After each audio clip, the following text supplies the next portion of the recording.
Consumers may see an increase in food and beverage prices amid an alleged sugar shortage.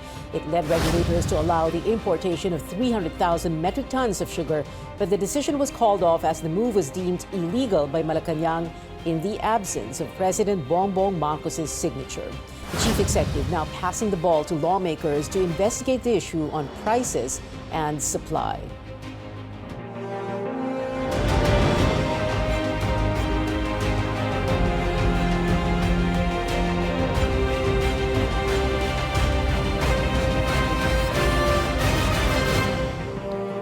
Good evening, I'm Pia Hontiveros. Welcome to your weekly political appointment fix, politics as usual. It's up to Congress. President Bongbong Marcos is letting lawmakers look into the sugar importation controversy as he moves to reorganize the embattled Sugar Regulatory Administration. Rex Remito reports. President Marcos speaks up for the first time regarding the supposed illegal order to import 300,000 metric tons of sugar. He says it's up to Congress to investigate the issue, saying he's focusing on addressing the shortage of sugar supply in the country. The president explains this might adversely affect food and beverage manufacturers and workers. They are starting to cut down the days of the week na nagtatrabaho. And we are very worried, of course, about jobs. So yun ang iniintindi ko talaga right now. The palace, meanwhile, says that its own probe will still continue. Both houses of Congress will begin their respective investigations next week. We will not be here to witch hunt, to have a fishing expedition. We will be here in the succeeding hearings to gather and uncover the truth. Kahit sino po ang masaktan, we will do what is right. At the same time, the chief executive is also moving to reorganize the Sugar Regulatory Administration. That's after some of its officials involved in the controversial order resigned in the past few days. Once the overhaul is complete, the president will also conduct an inventory of sugar supply in the country with the help of stakeholders. Kung ano yung meron, kung ano yung available, mailabas na sa merkado. And yung kulang, kunin na natin. Kunin na natin, mag-import na tayo. Mapipilitan talaga tayo. Unfortunately, it's the same situation in all the agricultural commodities in the Philippines. Ayaw natin mag-import hanggat maaari. Ngunit, ang problema, hindi sapat yung production natin. At kuminsan yung presyo pati ay napakataas. President Marcos also vows to negotiate with traders to lower the price of refined sugar, the kind that households usually use. Agriculture Department data says that as of Wednesday, a kilo of refined sugar in Metro Manila is at 100 pesos, 75 pesos for washed sugar, 70 for brown sugar. They first offered at 80 pesos. So sabi ko, hingin ko ng 70 pesos, tulungan niyo lang kasi kawawa naman ng tao. And we're getting there. Rex Remito, CNN Philippines. Our first guest tonight, Senator J.V. Ejercito, who is also a member of the Blue Ribbon Committee that's going to look into this fiasco. Good evening, Senator J.V. Thank you very much for joining us tonight. Let's begin with this. So you will be at the hearing next week. What exactly are you looking for? Hi, good evening, Pia. Of course, we will be looking at if there are really irregularities about the too much importation of agri-products, particularly sugar in this case. This was referred to the Blue Ribbon as a result of the privilege speech delivered by our Senate President, no less. So we will look into this, Pia, next week, and I'm very much concerned because I filed two measures that became laws already back in 2015.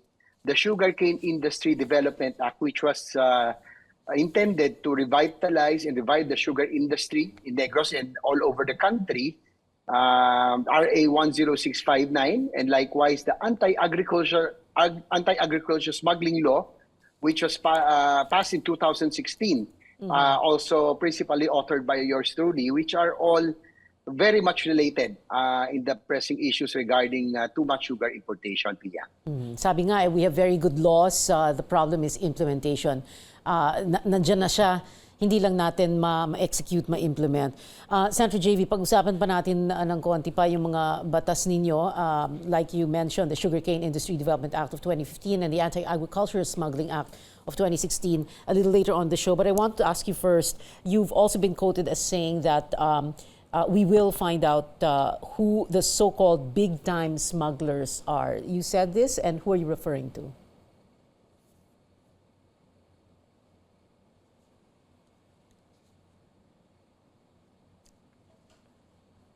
All right, I think we have a little problem with Zoom. Okay, we're going to get Senator JV Ejercito back in just a bit. He's there? All right, balikan na lang natin si Senator JV Ejercito. We're going to take a very quick break. Please stay tuned.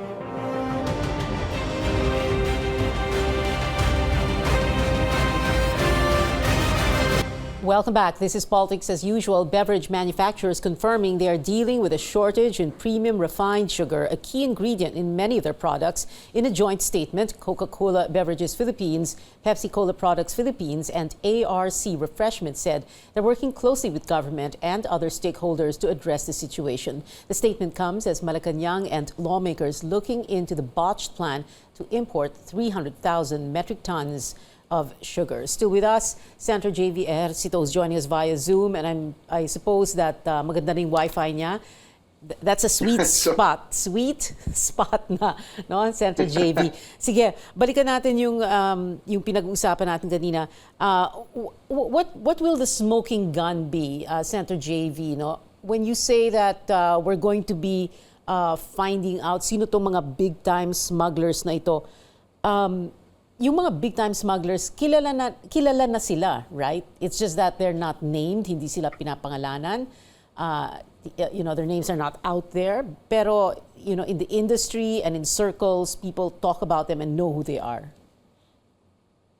Yes, Pia, that's almost common knowledge in the agricultural circle, no? That big-time rice, sugar, onions smugglers, no, are quite known, and hopefully we'll get to the bottom of it by next week.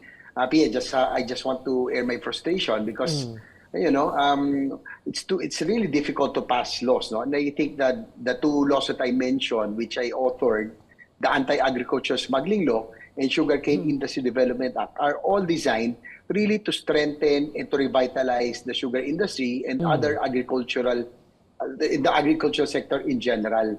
And the only problem is that, after smuggling, the agencies were issuing left and right importation permits, authority to import. So, parang nasayang, because how can we strengthen the local agricultural sector, particularly the sugar industry, if imports are flooding the market, no? So nobody will invest, nobody will buy anymore, and we cannot strengthen our sugarcane industry. So that is really my frustration. And I'm hoping that with the Blue Ribbon Committee hearing next week, no, we'll get to the bottom of it. And this time around, as what President Bongbong Marcos has said, that we have to strengthen our local agricultural sector and minimize and regulate importation. It will only import as the need arises. It's just interesting when you put two things together. No, when you talk about a sugar order for importation,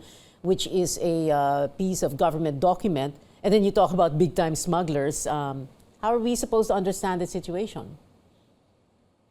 Yes, Pia. When we passed the anti-agri-smuggling law in 2016, what happened was agencies, no, NFA, SRA, and others, left and right, no, were issuing import permits. So nawala yung smuggling, but importations became very rampant. So people, traders, just kept on importing instead of buying from our local planters, no. So that's the problem, Pia, that it really weakens, and our intent of revitalizing and reviving the sugar industry will really suffer, Pia. So I'm Yeah. hoping that now that the president himself has taken the cudgels and that he's now heading the agricultural department, I'm hoping that we will be able to regulate the importation, stop smuggling, and thereby strengthening our local agricultural sector. Because, Senator JV, when you saturate the market with imported sugar, it doesn't exactly encourage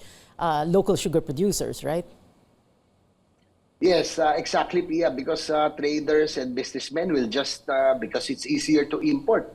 No, you don't have to really go to the tedious process of Right. planting, harvesting, and everything. So it's that's why I really Milling, frustrated, Pia, because after passing these two laws, the Sugarcane Industry Development Act and anti-agricultural anti-agricultural smuggling law, smuggling. parang it defeats the purpose Oo. when importations are flooding the Okay. market. At dito pumapasok yung tinatawag ng in aid of legislation because, sometimes people will say, oh, ayan na naman, nag-iimbestiga ang Kongreso, ang Senado, and then sasabihin naman ng mga senador at kongresista, in aid of legislation din ito. And this is part of it. When you look into the implementation of a law that yung pala already exists, at pwede palang mag-address dito sa situation na to. But Senator JV, I wanted to ask you also, Leocadio Sebastian, facing the House panel investigation earlier, had said that based on their data, there is a need to import. And that's why this led to sugar order number 4. But si Senate President Mig Zubiri was saying that there are 127,000 metric tons of imported sugar sitting in warehouses. So who's telling the truth here? Or, is there some truth to what Sebastian is saying? Is there also some truth to what Migs is saying? Well, that's what we want to find out later next week, Pia, as we convene the Blue Ribbon Committee. That will be the first investigation and order of the day by next week. So we're hoping to get to the bottom of this. And I'm hoping, Pia, that, really, we can put a stop to the smuggling and, of course, regulate too much importation of sugar. But, I do agree that we have to import once in a while, but we have to finish or we have to prioritize consuming the locally produced products, particularly sugar. Mig Zubiri also quoted as talking about information that there is a supposed corruption scheme in the agency. Sabi daw niya, 100 pesos per bag or 600 million for 300,000 metric tons. Can you tell us what you know about this? At the same time, pinag-usapan natin kanina itong mga big-time smugglers. Let's focus on the sugar smugglers since we're talking about sugar tonight. How many big-time smugglers are these? And do you know their names? I'm sure you don't want to name them, but do you know their names? Would you like to tell us what their initials are? And ilan sila? Isa, dalawa, tatlo, apat, lima, sampu, ilan? That's what we want to find out, Pia. As of the moment, I have no information yet because I just got back in the Senate now. But going back, just to give you an example, Pia, yung Sugarcane Industry Development Act supposedly has a 2 billion peso a year budget that will be used again to finance and to modernize the sugarcane production. And recently, Congress, Senate slashed the budget to only 700 million because of low productivity.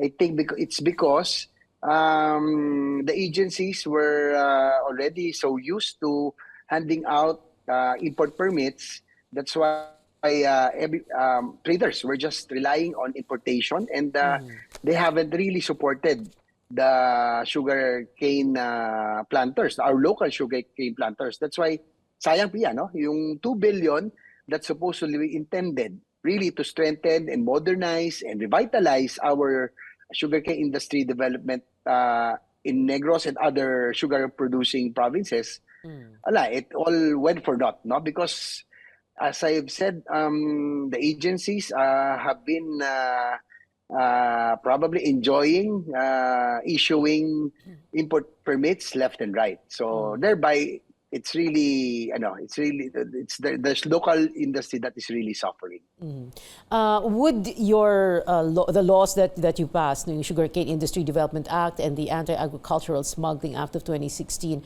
would these have addressed the issue of very high prices? For example, sinasabi na nga na the United Sugar Producers Federation, mga sugar producers, farm gate price 45 pesos. Pagdating sa merkado, doble.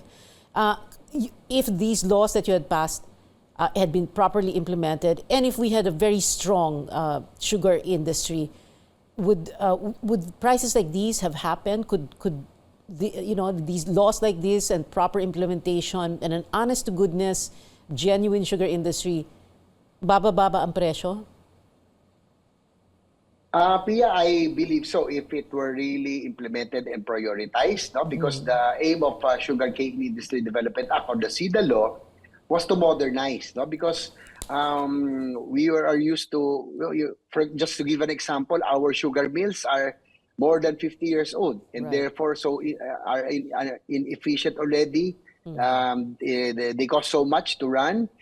We have to modernize also the farming method. So fertilizer, with the 2 mahal. billion pesos, mahal din ang fertilizer. So with this, had they used and maximized the SIDA law budget, by now probably we could have brought down the prices of sugar by improving our production and lowering the production cost by having new sugar mills that are modern, that are more efficient and energy saving. We could have mechanized our farming methods. Likewise, making it more efficient.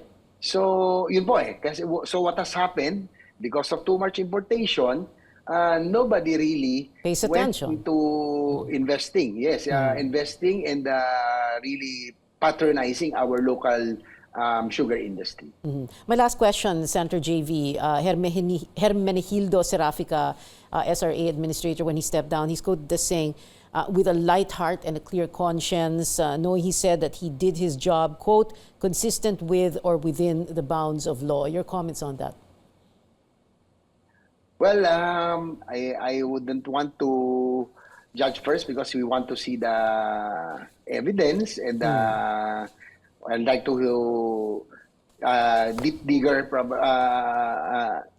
deeper in the next week, when the investigation starts. So we do not want to preempt and make any judgments yet. So we have to hear the investigation first. And you know already who has accepted your invitation to appear, or hindi pa? Not yet, because Senator Tolentino, the Blue Ribbon Committee Chair, just announced it this morning. So we'll find out probably within the week who will be attending next week's hearings. Yan ang abangan. Senator J.V. Ejercito, very glad that you can join us tonight from the Senate. Salamat po, sir. We move to the House of Representatives. The chairman of the House Committee on Good Governance and Public Accountability, Congresswoman Florida Robes, joining us next. This is Politics as Usual.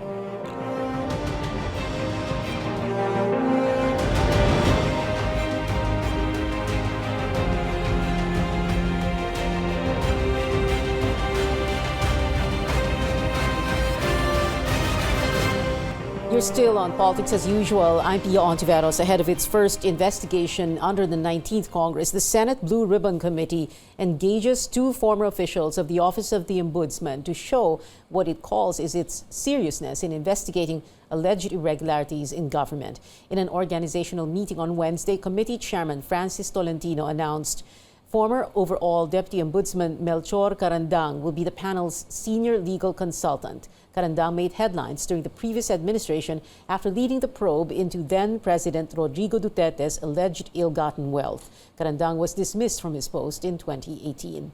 Meanwhile, former Deputy Ombudsman for Luzon, Gerard Mosquera, took his oath of office as General Counsel of the committee. Mosquera also previously serving as Chairman of the Presidential Commission on Good Government, an agency tasked to recover the ill-gotten wealth of the late dictator, former President Ferdinand Marcos and his allies.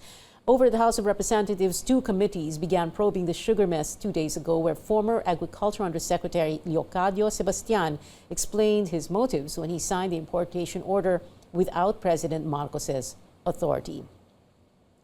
The House is set to continue its probe into the sugar issue next week, August 22nd. My next guest, the chair of that House Committee on Good Governance and Public Accountability, Representative Florida Robes, who's joining us via Zoom. Ma'am, thank you very much for being with us tonight. Can you tell us first, who did you invite to next week's hearing, and who has accepted the invitation and who has declined? Okay, so far nobody hasn't declined yet, but we have invited the former Undersecretary Sebastian. We have Engineer Serafica, we have Mr. Valderrama Jr. and Attorney Beltran. We have also invited several guests from the commissions, from the Constitutional Commission, such as the CSC, Carlo Nograles, Secretary Carlo Nograles, the Chairman, Secretary Nograles, and of course, the Ombudsman itself, the Honorable Justice Samuel Reyes Martires, and some of the producers and the millers. In a previous interview, ma'am, you were quoted as saying that Sugar Order number 4 was signed because of pressure. Correct? Did you say pressure from several industries or just pressure? Pressure. I was just asking if there was a pressure from our guest before, Mr. Sebastian. When you say pressure, what from where exactly? From signing it, because even though you have this executive order, the memorandum circular from Malacañang from the palace, actually the organization has been talking to the president every day about the sugar problem, the sugar crisis. Siguro po mas maganda ho sana kung ito po ay nakapangalan naman sa ating Pangulo, kung talaga po ito ay merong direktiba, sana po pinapirmahan na lamang para po wala na po mga ganito naging istorya. Para po mas maliwanag po sa ating mga producers at magsasaka.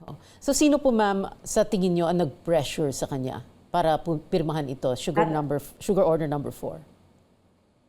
The Sugar Order number 4, ma'am, on Monday we will be doing our inquiry in the area of legislation. So doon po natin malalaman at kung magsasabi po siya ng totoo, maririnig po natin ito sa Lunes. When you say nagsasabi ng totoo, are we going to presume that there is regularity or irregularity in what happened? Because we do know that several industries rely on sugar to do what they do, and kung kulang din naman ang local production, that is how we make up for it. So what are we to believe, ma'am? Because for example, si Mig Zubiri was saying that merong 127,000 metric tons available in warehouses of sugar. So why bring in the 300,000 metric tons? So what are we supposed to believe here? Okay, ma'am. Based on their sabihin na po natin mga sinasabi nila sa bawat sektor na meron tayo, like we have the SINAG, we have the UNIFED na naging guest po namin, at base din po sa nababasa ko at narinig ko kay Engineer Sebastian, kay Mr. Sebastian, and of course Engineer Serafica, nagtutugma, meron din nagiging hindi magkatugma. So para po sa akin, maliwanag po ito na meron po talagang irregularities. Kaya lang po syempre, may mga nangyari po na hindi pa po namin alam dahil nung Monday po, we just did a briefing. At tama rin naman po ang sinasabi ng ating mahal na kaibigan, Senator Mig Zubiri, na meron po mga balanse. Dahil previously po, nagkaroon po ng inspeksyon sila Mr. Serafica, Engineer Serafica, sa bodega na nandun po talaga yung mga sugar. So, ang kulang po talaga is refined sugar because we have two kinds of sugars we have been saying all throughout the interviews. Okay.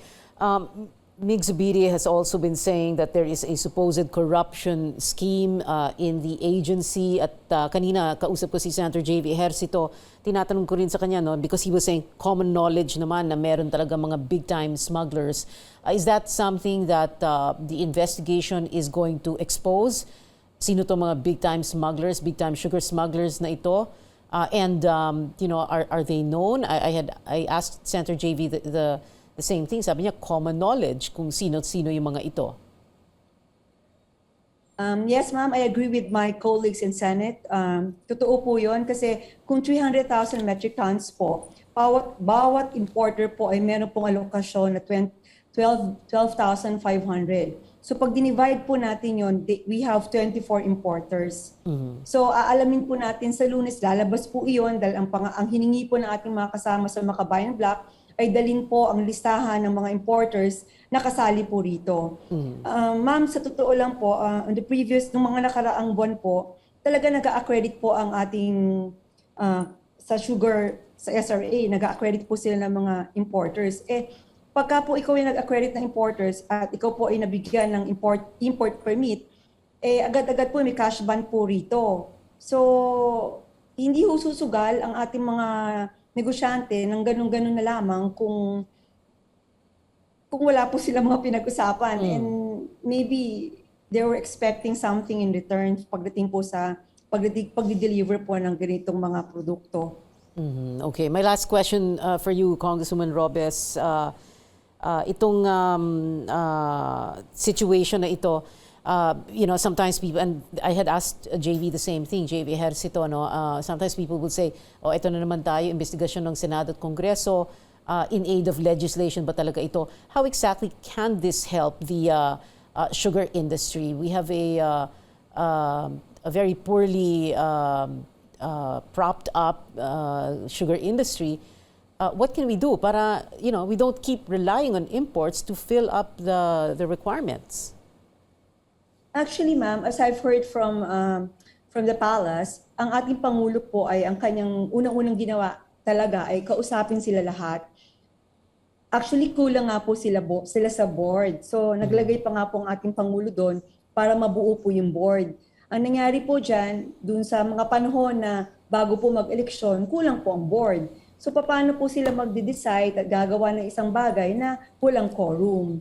So ito po mga ginagawa natin ngayon sa Senado at sa Kongreso, ito po yung pagpapatibay lamang na kami pong mga nandito sa mababang kapulungan at sa Senado ay nagtutulungan para po matulungan ang ating Presidente. Higit sa lahat, mabigyang katarungan ang ating mga kababayan na alam naman natin na may kakulangan sa ngayon. Ito po ay naabutan na problema at sisiguraduhin po naman namin hindi man po 100% mabigyan ng katugunan, pero magbibigay po kami ng solusyon para po ito po ay matapos na yung mga ganitong hindi po pabalik-balik na problema. Ako rin po kasi bilang isang ina, mas gusto ko rin po talaga na may solusyon ng isang bagay. So bilang isang mambabatas, the plan and control should be implemented already. Kasi ang pinakamahirap po, tama po si Senator JV, madaling gumawa ng batas, kaya lang mahirap po magpa-implement kasi marami na hong taong involved. So that we have to check on that also. Congresswoman Florida Robes, the chair of the House Committee on Good Governance and Public Accountability. Thank you so much, ma'am, for being with us tonight. We've been told before, don't talk politics at the dinner table or the family reunion or in group chats and risk warfare, digital and otherwise. But we can talk about it here at this table on this show. Your weekly political appointment fix, politics as usual. I'm Pia Hontiveros. See you back here next Wednesday, 8 p.m.